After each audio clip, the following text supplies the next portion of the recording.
Hi everyone, Jay here, and we're back in All the Mods 10. Now to kick off this video, we need to address an issue. Looking at how full this vault's getting, and looking at this pile of chests, we need to upgrade our storage system. So let's start working on Applied Energistics 2.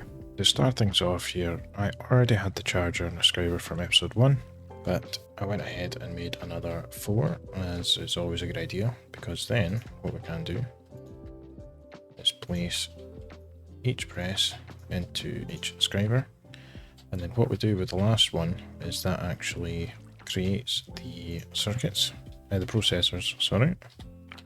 So if I quickly look at processors here, for example, the calculation processor requires a printed silicon circuit, the printed calculation circuit, and the redstone dust, and that'll give us a calculation processor.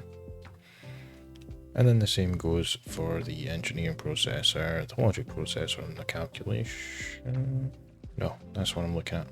Yeah, apologies. But you know what I mean. For the sake of demonstration, to get the silicon that we will need to put into the silicon press, we need to just put nether quartz in the furnace, give it some time, and there we go, silicon. So just place the silicon into the inscriber with the silicon press, and there we go, printed silicon. And after going through a similar process with the quartz, we'll go ahead and make a calculation circuit. So we'll just throw a calculation circuit, our silicon pressed silicon, printed silicon, oh my goodness, and redstone into the inscriber, and then we'll make ourselves a calculation processor. So the same process applies to the rest of the presses as well, simply requiring the respective materials. After getting the basics sorted, I ended up just getting myself an MA controller sorted out, which was fairly straightforward, and requiring just a flux crystal, some skystone blocks, and an engineering processor. The flux crystal is fairly straightforward as well. All you need to do is get an in-world transformation, so later down the line you can make yourself a reaction timer. But to start with, you're more or less just going to submerge charged Certus quartz crystal, redstone dust, and nether quartz into some water, and in turn you'll get your flux crystals back out. Seeing the skystone blocks, that's fairly straightforward. When you're going out looking for meteorites, you will find skystone.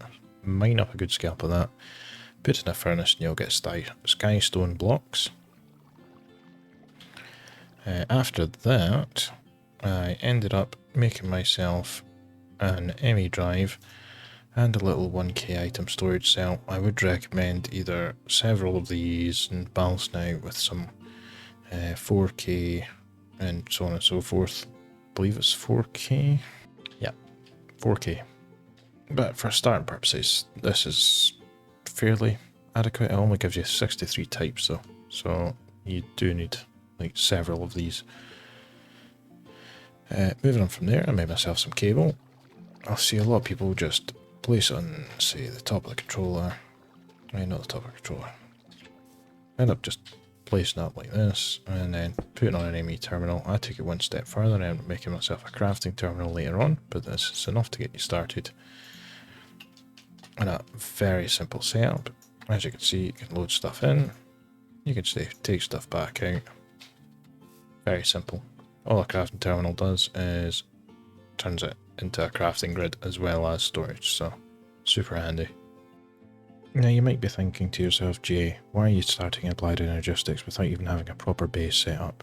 And you're right, I definitely will get a proper base. But first, Dodden did ask me to go and help him defeat the Ender Dragon, so I went away and did just that. We grabbed ourselves a couple of miniguns from Pneumaticraft that we got from loot rewards, charged them up with no issues whatsoever, and went away and done just that. Yeah, we're going to start blowing up pipes if it doesn't stop automatically. So I think the pipe's maximum pressure is 5 bar. I mean, that's the canister that it's... oh yeah, also, so is that... Fair enough. Right, I'll just take it out at 4.9. Just to be safe. That popped. Oh dear.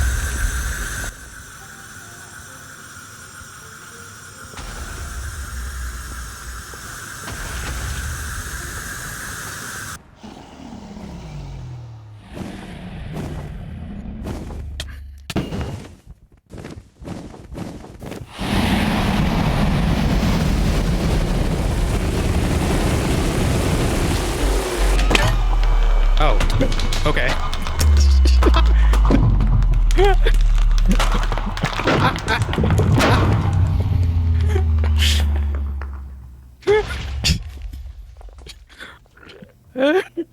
I was like, oh, I better go get the crystals. Need to get them.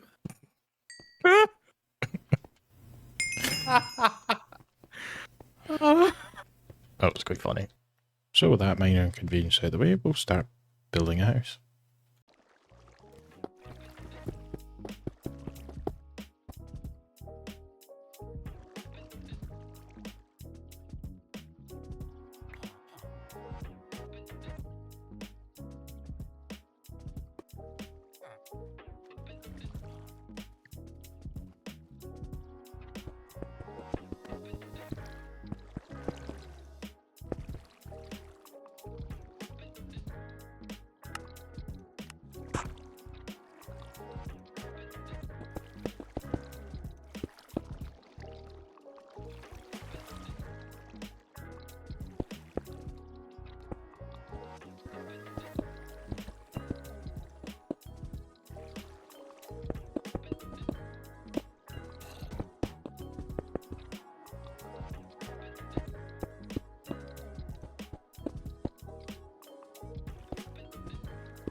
Cool, that completes the build. Now, I'm not going to show you the back of this because this is actually later on in my playthrough, so I don't want to spoil anything for you. But long story short, I have managed to move my productive metalworks forge here. I absolutely love the Brimwood doors, so I ended up placing them obviously. We ended up placing a sink, got a fluid drawer just making infinite lava. Energy acceptor here. I ended up putting in a ME pattern provider. This allows auto crafting. Made myself a reaction chamber. Added a couple of dense energy cells just to add a bit of buffer for everything that's going to be happening. Look up a floor, we have our drives here. Another sink, and then I know I haven't discussed this, but I did end up getting into flux storage.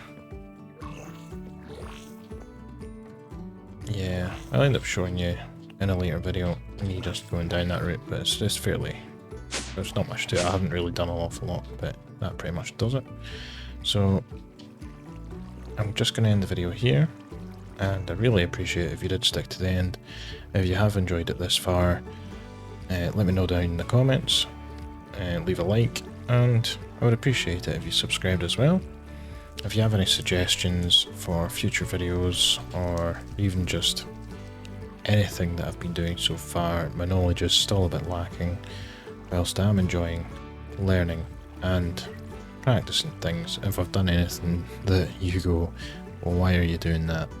Let me know down in the comments as well. But in the meantime, have a good one, and I'll catch you next time.